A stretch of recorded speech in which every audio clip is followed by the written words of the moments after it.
Hello, everyone. Welcome to another episode of Home Service Hustle. I'm your host, Jonathan Bannister, and today I'm with Ryan Grimes. And Ryan is the founder of Beltway Heating, Air, and Plumbing. I'm repping his hat here. Ryan started the company in 2018, but he's got an interesting story because he started the company after he got a $350 training paycheck instead of a $12,000 commission, and he left on his last dollar. So super excited to hear that story. Ryan, welcome to the show. Hey, man, thank you so much. I love being back in the podcast game. It's a fun time. So thanks for having me. So let's hear that story, right? Like, you were, how long have you been in the industry? Yeah, I started out when I was probably 12 working with my dad. Okay. My dad does kitchen remodels, bath remodels, but when I was 12, he was flipping homes before it became super popular. Yeah. So he let me go around. I went with Neil. He died of brain cancer, unfortunately, but he was just like a Chuck. You want to talk about a Chuck in a truck. That's who he was. And actually, a fun story, my neighbor was his right-hand man. And I actually saw my neighbor when I moved in. I said, "Are you Utter Day?" Because that's what we called him, it's Baltimore accent. He said Utter Day all the time. And Utter Day would just, put his Coors Light down, have me wrap ductwork, pick up his Coors Light up again. I'd, hand him the ductwork. And and my dad didn't even wonder where I was at. It was, he's with Neil, whatever. So it was a fun time. So where did you go from there? Like where did the first air conditioned official gig start where there wasn't Coors Lights happening during the duck wrapping? After that, I got a job for a bigger company, and I worked as a helper, install helper, service tech. That company ran me into the ground, though. I mean, we would work until 1, 2 o'clock in the morning all the time. So like in a short period of time, because they gave me the experience, I learned a lot. Mm-hmm. I knew I wanted to do this with a passion, and I figured, hey, if I can learn heating and air conditioning, I can get out of my house. So I clung to it as hard as I possibly could. And I think I was a pretty good service technician, and I'm a decent installer. And then I decided, hey, I want to do sales. I switched companies to be a service tech. And then after that, I was like, hey, can I become a salesman? And the guy told me, he looked me dead in the eyes and said, you will never be a salesman. I was like, okay. So I got a job being a salesman somewhere else. And that didn't end up going well. And, I think a lot of business ventures are like that. You hope things are going to go really well. It's like uncertainty, you ride the wave of hope, and then you crash because you get the actual results. That is literally everything. And you keep doing that time and time and time again until something pops. Right. One foot after another, right? Journey of 1,000 miles. So I worked for a big company. They had orange letters on the side of their van. It was 4 letters. They're Horizon's biggest competitor in King of Prussia, and also here in Maryland. And I worked for that company. I did really well. They were used to taking car salesmen, making them actual sales guys. And because I knew heating and air, they just kind of let me go early. Because the contract said, hey, 8 weeks of $350 a week, I got a $350 training paycheck, although I just did a large run. I sold 127,000, so 10% of that, I would have made a $12,000 commission check. So I got that $350 training paycheck. I moved out of my parents' house during that time because I thought I was having that money. I was behind on my rent. And the people I was renting from, phenomenal people from church, phenomenal people. I loved them so much. But they sat me down and said, hey, Ryan, what have you eaten this week? And they're like, we noticed you haven't been really leaving, and you just been eating peanut butter out of this jar. And I had a bar of peanut butter about this big, and I, just kept eating away at. That's what I was eating that week. I had a friend in church call me and said, hey, man, I got 12 units, I got 50 units in Section 8 that need to be replaced. Can you do it? I was like, yeah, absolutely. So this all kind of happened at the same time. I threw my keys into the work truck. I told my manager, I said, come pick it up. And then my girlfriend, now wife, gave me $20 in gas to get down to Annapolis to go do this project, to even go look at it. I looked at it. We signed the contract the next day. We were ready to rock and roll. Dude, I'm not licensed. I'm not nothing. Like, this is, and I'm also 21 years old, 22, something in that range. And the guy said, hey, you have to fill this shipping container full of air conditioners to, and this is like a theatrical story, but I swear to God, everything is true. He said, hey, you got to fill this air conditioner full of air conditioners. Or sorry, you got to fill this container full of air conditioners and we'll give you the first draw. And I said, okay, no problem. Called the supply house. They said, cool. And then on the way, they said, wait a minute. You're 21. You have no credit. Oh, and you have no money. We're not fronting you $100,000 worth of air conditioners. What am I going to do now? I get my dad to buy 3. My girlfriend bought 2, and the supply house gave me 1. I had 6 total. I filled them in the front of the shipping container to make it look like it was full. And then I called Dave DeVito. I said, Dave, the shipping container's filled. You can give me the draw. He said, cool. He called the guys. He's literally on the phone with the financing department of his company. And then the financing department said, we need you to do an inventory check. And I put my hands in my face. I'm like, oh, man. So he opens up the container. Dave DeVito's a bigger guy. He's like, he just shoves one real hard and it falls over. And the container is completely empty. Oh. And the dude turned red, started screaming at me, then handed me over the phone. I'm talking to the president of Hernandez Construction, and he's cussing me out, pissed. And I'm like, Dude, I haven't eaten. I have $0, and I just lost my only opportunity I had in front of my face. And the hardest thing that really actually got me crying was I let my friend from church down. So I'm sitting on the side of this building. I'm crying my ass off, and I don't know what to do. I call Dad, and I say, Dad, what do I do? First words out of his mouth, he says, have you ever seen Toy Story? I'm like, oh, my God. Like, Dad, did you not hear what I just said? Yeah. I need to know what to do with this empty container right now. And he said, and I get choked up every time because my dad believed in me a lot. And but he said, the scene in Toy Story where Woody and Buzz get shot up in the air. And he says, look, Buzz, we're flying. He says, we're not flying. We're falling with style.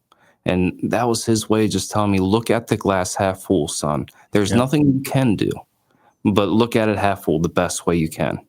Fall with style, get your composure together, look like you're the guy who can do this job.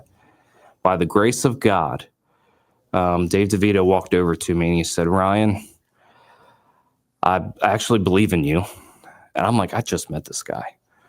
I'm going to put all these air conditioners on my American Express, but I need you to be here every day for the next however long, and I need you to get these done ahead of schedule. Can you do that? I said, yes, sir. And I was there 7 days a week from 7 a.m. to about 10:30 p.m. And let me tell you, when it gets dark outside, that is a completely different place. I had to pay people to protect me. I got robbed 3 times. I didn't let it faze me. I didn't skip a beat. And I took the money I got from that project. I had $5,000 out in IOUs. I had $5,000 I put in the home advisor, and I put $5,000 on 2 2004 Chevy vans. And that was in 2018. And here we are, 2025. And we're rocking on all 4 cylinders. We should land right around the 10 million mark. We have about 40 employees. And life is awesome, man. I couldn't ask for a better, God's very much blessed me in what's going on. So I love that story. What year was that you're working on that project? It was the end of 2017, and it dipped over into the beginning of 2018. Okay. And we finished it in January 2018, and I opened Beltway, I think, in April. So what point in that time frame did you decide to go get your air conditioning license? Yeah, so during the time of that project, I started out without a license, but I found someone to be the licensee of the company. Okay, cool. And he ran out the licensee until I became a master myself. Yeah, because that, that guy putting it on his credit card, that would have probably been the last thing to make sure you didn't get that job was if they knew you weren't licensed. Yeah, that's super cool though that they that the guy said that, like he saw that good in you and you had just met him. Are y'all still friends today? Yeah. Yep. And I really owe a lot to Dave and his team and really everyone who has played a hand. I mean, this, it takes a village to raise a kid and it takes a village to raise a business, and people need to have that. If owners are on an island, man, because the mountain, it gets lonely up here and we can't be. And I think I can name 100 names who have helped me get to where I am today. And I'm sure you've processed this over the years and thought about this story. And like you said, you tell the story of your dad with the Toy Story conversation, and it still gets you choked up. Have you thought about why you believe that those things happened when they did and why they did? Like, what do you think the lessons were for you to learn for the person you are and the business owner you are today? Because think about if that doesn't happen, you leave that big company and you don't get that phone call to do that project, or if you stay at that company, or if you were to leave that company and try to go on your own, right? But without some of those lessons that you got in that very, very short window, like molded you into someone. What do you think that lesson was that you were being shown really early on in your career? I think there's a lesson that's ongoing, and I'll tell you this. And it was 2 years ago. It was 2023. We had a company go out of business, and they gave us their customer list. And I thought that was just going to blow our business up, which when we actually looked back, we didn't do much revenue off of it at all. But I thought, okay, I have that. When I got that list, they said you need to start a plumbing division because we have a lot of plumbing clients, which wasn't necessarily true. We actually get more HVAC off of it. But I had bought 2 plumbing businesses to kind of get that up and off the ground. My general manager and I parted ways. My office manager was out on maternity leave, and my father-in-law died, and we had a horrific experience with my second one being born. He's healthy and he's good. But during that process, we were up for 48 hours and it was very scary. And then I had mold in my basement as well. And I fell over. Like I still have memory problems to this day. And so when you ask the question of like the lesson of what I've been taught my entire life is the less control you have less control than you think you have. And my dad has a saying, is that odd or is that God? And I love that. And, during this whole time, whether it's Ryan when he was 2018 trying to learn the whatever, or Ryan in 2023 when his life literally fell apart and the business just exploded out of nowhere, the lesson is that you have no control over anything. The Bible says the rich man's field yielded an abundant harvest. What was it? It was the field that it had nothing to do that he was rich. It was the field. So the less control I have and the more I work on myself and the more I'm authentic, the more I'm just comfortable in my own skin, the more I'm going to see everybody else do their own things. When you walk into our building, it says to create space and go beyond. Why? Because it's my job just to create space for everyone to thrive. And then it's everyone else's job to go beyond that.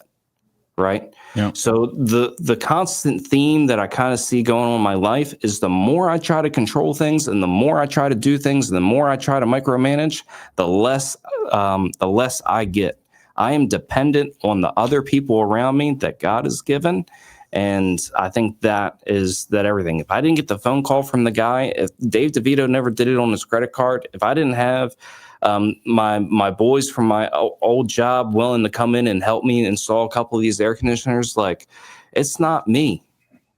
But I get to be the leader, and that is awesome. So how can I return that? And you see it in our culture is just be authentic with people.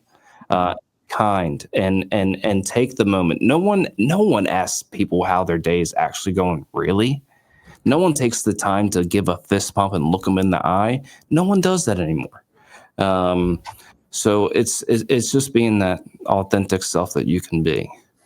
So I've had the opportunity to be at y'all's facility. I've seen the culture that you've created there, from playing games, being very, making sure that the team feels like they're part of something bigger than an air conditioning and plumbing company. And that's what I felt. And I thought that was super cool. And I saw it not just when the games were being played or y'all were doing the lightsaber fighting. It was the way people were talking and chatting when nothing was going on, right? Like you can just tell that people genuinely like each other. They respect each other. They enjoy working there at Beltway. Where do you feel that came from? I mean, you're on job sites with your, what is it? Was it an uncle or is it just a dad's worker that got died of brain cancer? Yeah, it was just my dad's subcontractor. Okay, right. I mean, you're around people putting down the beer to wrap this, and so it's like, where did you learn this culture that you've now created today? Yeah, I think that I don't know if I was ever a part of a phenomenal culture. The best culture I've been a part of was Vivint Solar when I was a door knocker. Okay. And that was a good culture, but it was all very money based. It was, you made $1 million, awesome, and that was like very hype. And it was a very short stint before. I was told I'd never be a salesman, so I became a salesman being a door knocker for Vivint, and then I became a salesman at the heating and air conditioning company, which I'm not even want to say because I feel like I'd get an NDA if I said their name. I'd get lawyer papers because these private equity guys are not playing around. Yeah. Do you think it just came from a place then of you were like, if I, maybe it was something where if you thought of a perfect place that you would have worked, this is how I wish the culture would have been, and you just created it. I remember, I've always been very big on my family. I remember when I was a service tech, I asked my service manager, I said, hey man, if I had a family or a soccer game to go to and you asked me to go back to Potomac or Bethesda, what would you tell me right now if I had a kid's soccer game? And he said, I would be telling you to go back to Potomac or Bethesda. And that's an hour plus drive. And I'm thinking in my head, it doesn't have to be this way. And so I started this company, right, thinking it doesn't have to be this way. And I always knew I wanted to be an entrepreneur. I mean, I watched my dad be an entrepreneur. My grandfather was an entrepreneur. So it's just in my blood. I didn't think I'd started this early, but I knew I'd get there. So I always thought about the business mindset. And I thought, hey, man, it doesn't have to be this way. When I started Beltway, we didn't do on call. But then as time went on, I was like, we kind of need to do on call.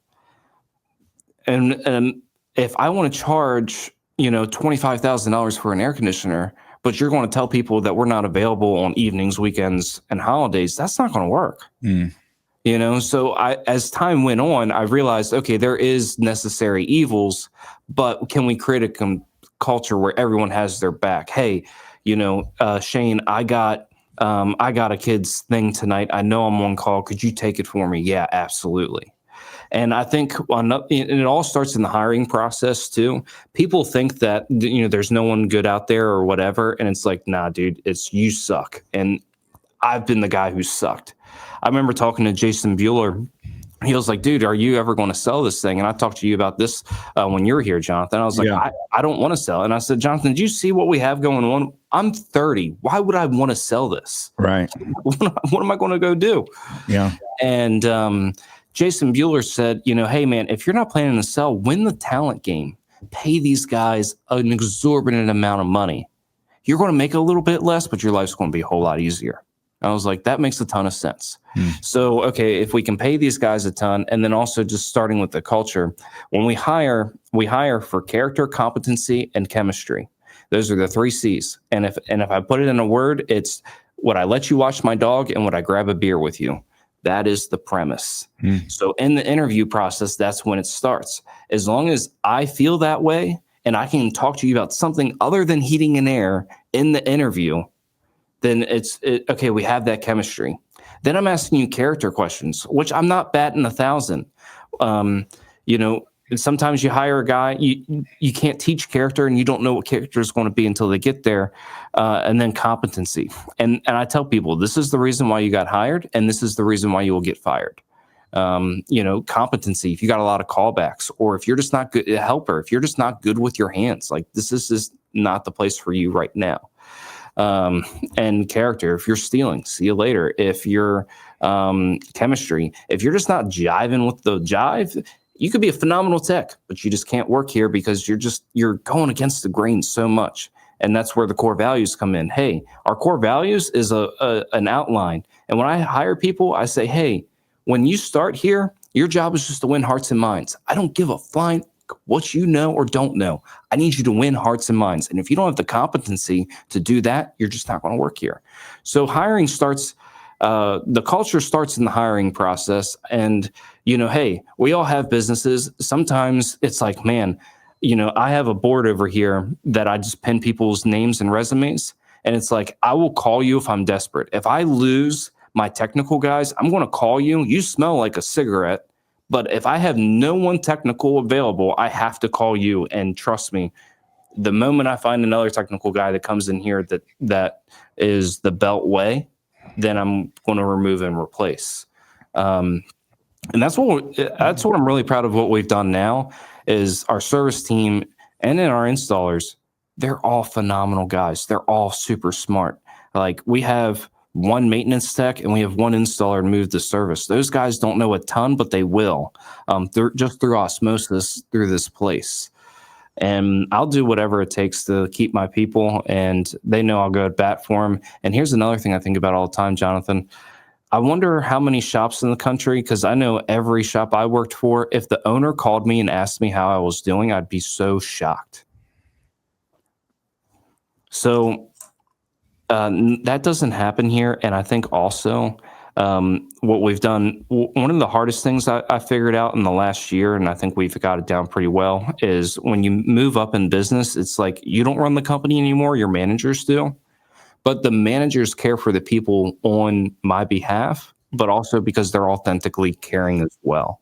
So I know about so-and-so's grandmother not doing well, and I know so-and-so's wife is in the hospital. And I'll call and say, hey, your manager told me this. It's the manager's job to care for the people, and they know that's my expectation. So it's like top down, it trickles down. Mm-hmm. And I cherish every moment I get with every technician that walks in here, and I think they feel that. I could tell, I've been in, I would probably say close to 100 shops over the last 10 or 11 years, maybe more. And there was something truly special being at your place, and you could just feel it with the girls in the front office. I mean, like you could just feel the genuine passion that they had for their job, but they all had good hearts, and you could just feel that in the way that they, spoke to you and the way that you heard them answering the phones. But then, back in the training room, it was like to see the guys get along and having they were conversating about football or something that was going on in their life. And I was just watching it, and I was just like, you don't typically see this at most places. And I was just, super impressed with everything there. And I could tell that when you hire people, you truly make sure you try to get the right people out the gate, right? And you just kind of explain that a little bit of how you're hiring off of the core values, and you want to make sure that would I let you hang out, would you babysit my dog, and would I be able to have a beer with you, right? And I think that's a good way to look at it. And I do think a lot of people just hire off of the right fit for the role that's needed right now, and then they end up regretting it somewhere, right? Because that person checked one big box, but it's not the most important box a lot of times. And look, I in 2020, man, when everybody was making all this money, I felt like I was running a rehab. Like this place was a disaster. I mean, I literally out of my 6 service techs, 4 of them went to rehab, or had to get fired because of substance abuse. Like, and I'm watching all these companies blow up and make money, and I am just foiling like, why can't I get this right? But I wasn't offering the best fans. I didn't have a brand, and I was really at first I was really against the Dan Antonelli brands. I was like, they all look the same. Then you realize you have 44,000 contractors, and you're like, oh yeah, I don't want to look like the guy up the road. Well, guess what? There's 44,000 contractors in your freaking area, and you only noticed what the 4 that Dan did. Like, come on, dude, does that say something? Just be the best Dan brand out there. That's right. And that's why the rocket ship on top of the thing, and why Beltway and Beyond is the tie back to that story of me and my dad and Toy Story. Our vans have a freaking rocket ship on top of them. Why? Because that's the Pizza Planet truck, and that's the hopefully the people get to see like everything in here is layered and very intentional. And when it comes to the guys, man, if I see 4 of them talking about football, I'll say, hey, you 4, come in my office. Hey, what do you guys think you guys are going to do in revenue this week? If all of you do double, I'll pay for your club seats at the Ravens. And then boom, now those 4 guys are going to the Ravens. They have a memory that was non-work related, and they'll have a bond forever. After one game, that cost me maybe $800. Yeah. To send them off to the moon. You know what I mean? Right. And it's just noticing those things, and like the ladies, if they have a hard week, like we're switching over to Service Titan right now. Hey guys, I went to the special bakery and I got everybody, whatever. Sorry that today sucks. Today doesn't suck anymore. Why? Because I got a croissant in front of them. Yeah. It's like that costs what, $20? Yeah. So it's doing the fun days, it's doing the things. And I think one thing I learned, I helped a company, I helped build a company and I helped the guy exit. And when I walked into that, your company is a reflection of you. If you're unhappy on the inside, man, that's going to show off in your company. And I've been that guy, and I'm not saying that I will never be that guy again. That I'm susceptible to that, If something happens to my family, I'm going to be a different person if something bad happens, And that's the hard part about being a leader is, you can't go around talking crap about other employees or complaints about this. Like, that's what makes it lonely at the top, and why you need these. I need you, Jonathan. I need my buddy Matthew. I need my buddy Jason. I need these guys in my life that I can just talk to, and they know my business on an intimate level. Every entrepreneur needs that, because otherwise you're doing it within your culture. And like I said, you're a mirror. So be the mirror you need to be. How many people can't look in the mirror and look themselves in the eye in the mirror and say, you're good enough? How many people can do that? Yeah. Not a lot. Not a lot. It's a hard concept to get, which is why I base a lot of my foundation on the God thing, and a lot of why I base my foundation on Christ, because that's what I can believe. Okay, 2,000 years ago, some dude died for me. I can believe that I'm good enough because he thought it was good enough for him to die for, right? So, we look at the reflection of you. And when I went to this other company, it was an IT engineer was the owner. He wasn't, and everybody, we did the Myers-Briggs test for everybody. Everybody was an introvert. Everyone was an introvert in that company. Was that by coincidence? No. That's who he got along with in the interview, and that's who he decided to hire, was people like him. So when we did a Beltway Fun Day for his team, it was so awkward and so weird because it just wasn't them. The company that I learned most of my knowledge from, Dave Forshade taught me a lot about confidence and how to talk to people, because I really was I was a mute. I most awkward kid you've ever met in your life. Like the kid with long hair and his hood up and his whatever, that image of that kid was me. And Dave taught me a lot about how to have confidence and how to talk to people. But when I worked with Dave at that company that's been around since the 60s, if you went out and skydove with those guys who were 50, 60 years old, that wouldn't have worked. But indoor skydiving works for Beltway. So I encourage people, like, find out who you are and then craft your environment and your fun and how you can make people mesh in that environment, you know? You've got an amazing team around you. I think the way your hiring style, you've talked about how you can think of 100 different people, that have played a huge part in the success that you have today. Mm-hmm. What do you think it is that business owners like? Do you think it's an ego thing that people can't see, that it's all these surrounding people who've played such a major part in the success of the company, and they have a problem like looking at them and they are the company, and does that get in the way with not creating this culture or breeding this culture of like people who love being there and love working for the owners and want to be a part of something bigger? Because I'm telling you, it's very unique what you have, all the way down to, and I took some pictures and posted it, but like the items that you provide for every new employee, and it's nice, and I guarantee you it's probably a couple $1,000s worth of materials and things. So yeah, we send our guys out with $100 pants on that they put pipe dope on. You know what I mean? Yeah. So, but they got to look the best. They got to feel the best. They got to understand, like, hey, guys, we're not afraid to charge whatever it is to make a profit, but we're also going to send the very best person. And if you're not the very best, like, you're going to weed yourself out. The guys police themselves to a point, right? So, I think there's two folds. I think there's the owner out there. This is what I see. Excuse me. I think that there's the owner out there who doesn't think he's good enough, doesn't belong to lead. He kind of, sticks his head in the sand and is like, he's very distant from his environment.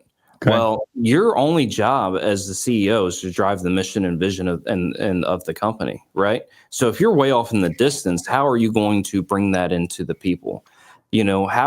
When summertime happened, we used to have a rule: no attics past 89 degrees. Dude, we got one hot week this summer. It was the coldest summer in 40 years. And every single install was like a conversion from oil or a hell of a attic job. And it was 90 degrees. Not one guy said, I'm not going in an attic. They all jumped in. I asked my management team, I said, why? Why did we not have to have a meeting and like pump these guys up and say, I appreciate you. Thank you for doing that. And I need you to do this right now. Why did they just do it? And they were like, well, Ryan, you went out and ran calls and you were in attics too. So what are we going to say? No, we're not doing it. And I love getting out in the field. I love it. I hope if this business can, the managers run this business, so I can get out in the field and help out, I understand a lot of people think that's wrong, but I love it. I think it drives the call. I love meeting the customers. I love seeing the broken pieces in my business. I remember every time I go out in the field, I see a process that I came up with a year or two ago that just doesn't work anymore, and we get rid of it. And people go, "Oh, thanks." I'm like, "Why didn't you bring somebody to?" So, and then you have the owner who is too egotistical, right? And it's all about him. Maybe he was an only child. I don't know. But your ego is not your amigo, man, And guess what? The owners who act like employees and the employees who act like owners, that is the best environment. How can you get people to think about your business at night so you don't have to? Mm-hmm.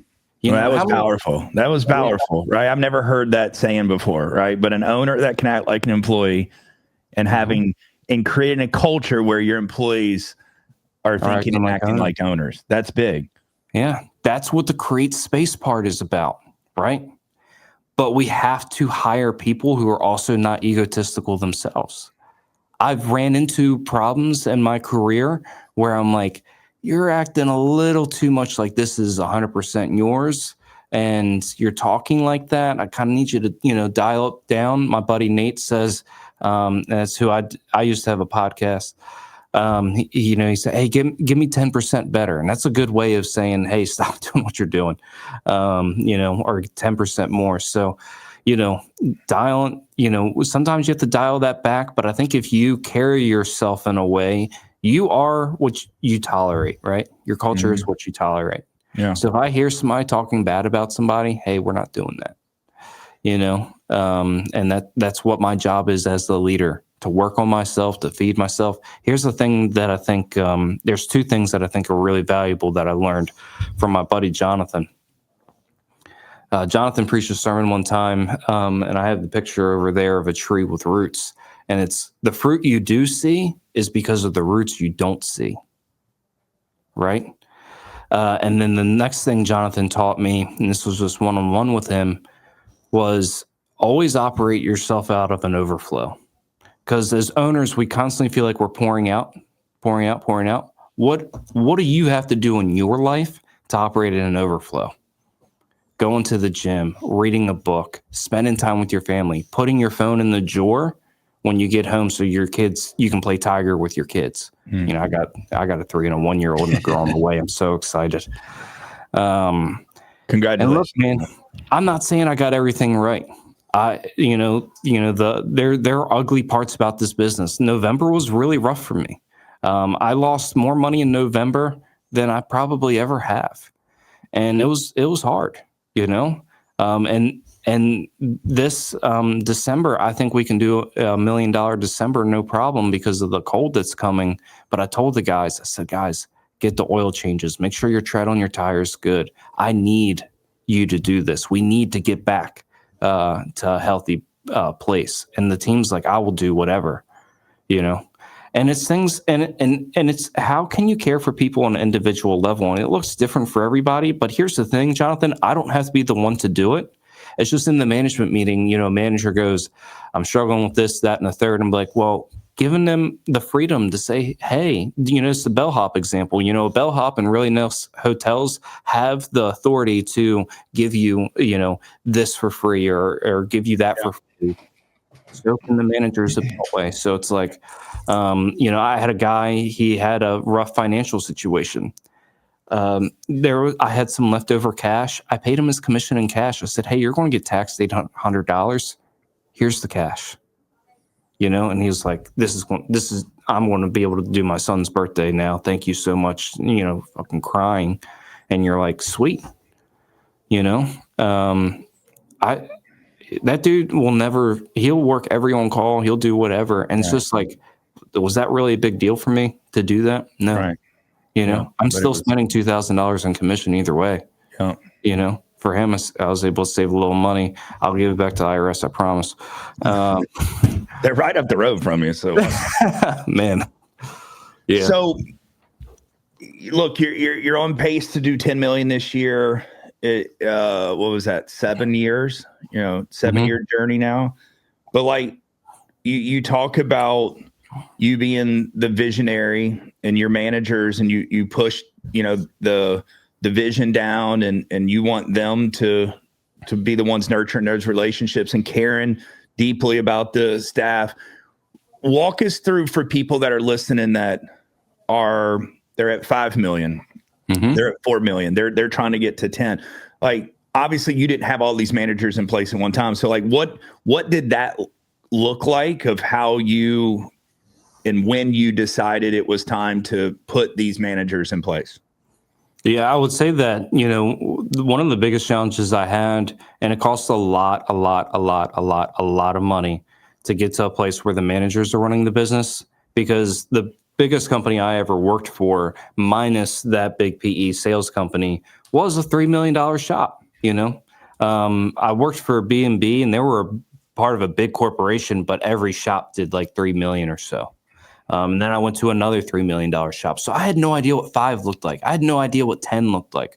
And one of the best things I did was I started visiting $10 million shops. Every guy, not every, but a lot of people doing 100 plus million. I love the Chad Peterman tour. I bring my managers to that. Tommy Mello's tours, phenomenal. All these things are great. But they're $100 million. That's 100 steps ahead of where we were. Right. So I just contacted $10 million owners and said, hey, let me look at your shop. Let me see what you're doing. Get one-on-one with those guys. But the journey to 3 to 10, and I think this is a secret that no one says, the marketing dollars don't really work out that well. It's something everybody knows, but no one really says this part, which is, I think we had to get to a place where we built enough of a service contract base that we could rely on the service contract base and the customer database, and then did all this marketing that really wasn't working all that well. But I had a 10% marketing spend. But if you looked at my installs, most of them existing customer, existing customer, existing customer. But you need to spend that money to get more customers into your base. So one day it just kind of pops. And this is to the guy who was me at 3 million. I don't know what I'm doing wrong all the time. I don't have, I'm a startup. Also, I'm a kid. I don't have a ton of knowledge. I don't have a ton of anything. Just keep putting one step in another. I did 3 million for 3 years in a row, 4 years in a row. I went from 3 to 7, and then this year we cut a $2 million plumbing commercial division, and technically, cutting 2 million, now we went to 5 to 10, So how you do it is average ticket, conversion rate, and booking rate is the 3 things that matter more than anything. Get those dialed in. The power of having really great technicians who have a proven high average ticket matters a lot. You get all that stuff dialed in. Then you can grow because the marketing dollars start working for you now, but also you can rely on your customer base. Get 4,000 customers, 5,000 customers into your database, then go spend a bunch of money on marketing, And the one mistake I see to the chuck in the truck, and any guy, solo, whoever, is they constantly build this base off of cheap customers. And then the moment they send someone else and they have to charge a little bit more, that customer freaks out. Mm-hmm. None of this is easy. And if it was easy, everybody would do it. Right. But there's no secret. It's not like, we started doing this marketing and we just blew, No. Some guys, that's the story, No, I wish more people like you would talk about that right there, that, growing that maintenance and that membership base, like how important that truly is. I honestly feel, and I could be wrong here, but I personally feel that PE has come in and like created this bullshit like concept and persona to companies that it's try to go out and sell as much install as you can to get the revenue up to sell and get it ready for PE. But it's like at the end of the day, that's super expensive. The PE model of I've got deep pockets to go put in and spend 3 or 4, 10 times as much as the competitors are marketing. They don't tell that side of the story, but I just feel like the companies that are super successful, they do have 3, 4, 5, 6,000, 8,000 club memberships because they're going to get 50, 60% of their revenue every single year almost come back in the door because they've got this large group of people to market to. They got this large group of people that's always going to be calling them when there's a problem. They don't have to go out and find new leads and new customers all the time. And that's why we made our service plan $175. It's an easy thing. Hey, $175. You get 2 HVAC visits and 1 plumbing visits, or you can spend $99 each time. And that's a customer told me. I was in a customer's house and I said, hey, would you like to sign up for a service plan? It's $285, yada, yada. You get all these benefits. He was like, yeah, but isn't it only $99 to come out to the house? Yeah. I'm just going to do that twice a year. Okay, great. So now I'm relying on you to remember to call me for your maintenance. Yeah. No thanks. So that's why I just chose to do 175. You get the 3 visits. It makes total sense in front of a customer. And we need those I call them conversion babies. You need your conversion babies. Those things that are low priced, get your conversion rate up, and they're easy yeses to the people. And that you'd be surprised. I mean, when you get to the $10 million level, like that's all you're focusing on is your conversion rate, cost per customer, average ticket, and booking rate. And it's like, if I just move all those up 5-10%, I've doubled the company. It's so easy. But that grind, man, from 0 to 5, oof, that is a grind and a half. And I admire anybody who's done it without major money behind their pockets. And look, sometimes it is the people. I work for the people out there that, that's the way I view it. They don't work for me. Yeah. And because of having that mindset, I've been able to get the best guy at Horizon. I got the best guy at Sela. I got the best guy, for a lot of different, I get the best guys from these other companies, and they love it here. And that's what, a lot of people say, oh, I started training in-house and I do it in our way. That's great. We have a couple of those guys. My nephew's homegrown from here. He's actually, my nephew's got the second best revenue in the company, and he's 21 years old. My nephew makes $110,000 a year. He's 21. But another thing that we do that is also countercultural is we pay a lot hourly, and we do good on the commission. But once you get to the maximum, knowledge level, you get maximum commission level too. I think a lot of companies do it backwards. They're like, hey, we're going to pay you minimum wage and 20%, 10%, 15%. And you create these guys that are like, well, if I'm dishonest in the house, I'll make a lot of money. Or if I tell this little old lady, our way is, hey, dude, you got to actually know your stuff and learn the trade. And then you unlock all this commission. And, I'm really proud of my nephew. He makes a lot of money, and he's making 110. He hasn't unlocked that other commission yet because he's not super great on boilers. He knows nothing about oil. So it's just, he's down on air conditioning. We fly our guys out to the Ultimate Tech Academy, and they love that too. So yeah. All right. Well, we're getting to the end of the show, and this is one of my favorite times because we're going to rapid fire question and get you to shoot from the hip on some answers here. Okay. All right. The first one is, who's your childhood hero? My childhood hero is my dad. I watched my uncle walk down my driveway, convince him to go in business with my dad, and then my uncle took my business from my father. And I watched that wreck him as a man, and I've watched him crawl his way out of that hole. He's 62 now, and he's finally back in a good spot. That happened 20 years ago. Wow. And yeah, that's my hero. And I watched my dad every morning get his boots, tie him as hard as he could, and he walked out that door, and he came back covered in drywall, mud, paint, whatever, every day. That's definitely a hero to look up to, and a big reason for who you are today, for sure. I didn't grow up with a silver spoon by any means. My dad did take care of us well, but the biggest thing, the shoulders of that giant is the work ethic, and that I'm going to work harder than anyone else around me, and I'll prove it day in and day out for years. I love it. Yeah. A famous person that you would invite to dinner, they can be dead or alive. Famous person, I think I would really love to sit down with Adam Sandler if I had that. My goal is to build the company, and then when I'm 40, I want to be a comedian. Really? Yeah. Stand up? Oh yeah.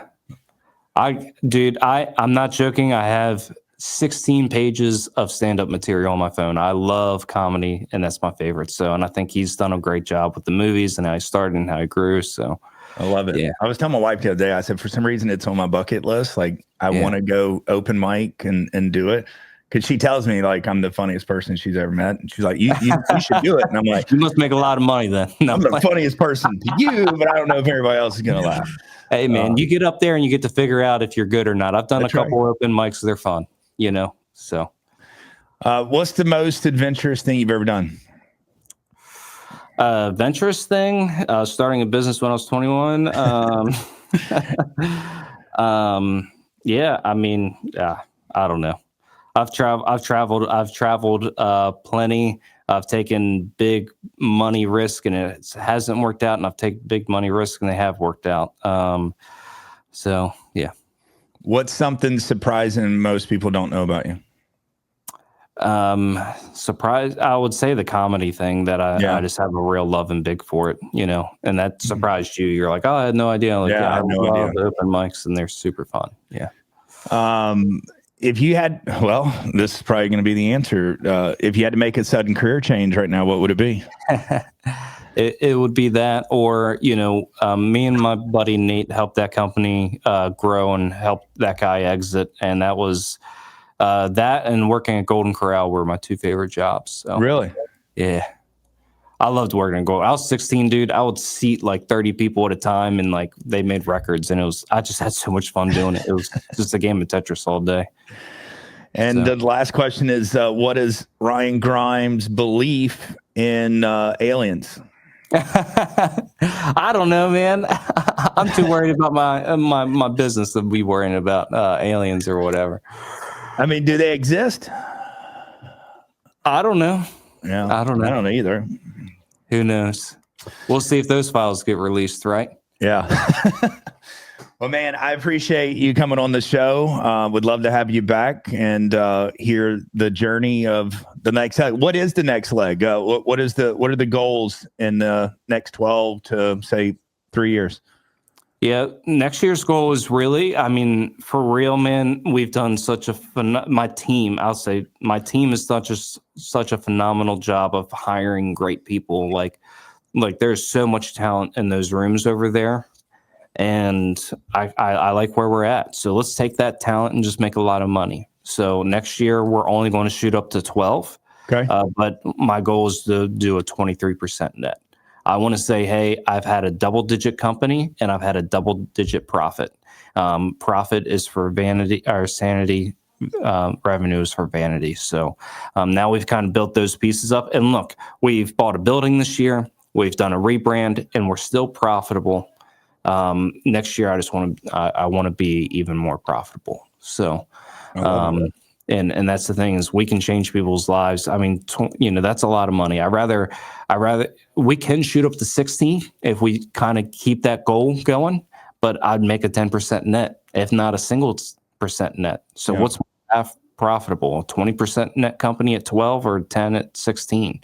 And that's what we really have to start hunkering down on. We have to stop looking at these Facebook pages and these HVAC gurus out there. And we just have to worry about our own business, being content with who we are and what we got. I love it. And what God's given us. You've created an amazing company, an amazing culture. I love the building. I love everything that you've built around there. So keep it up. I wish you the best of luck, and we'll have you back to hear part 2. Yeah, man. Thank you so much. All right. Thank you, man.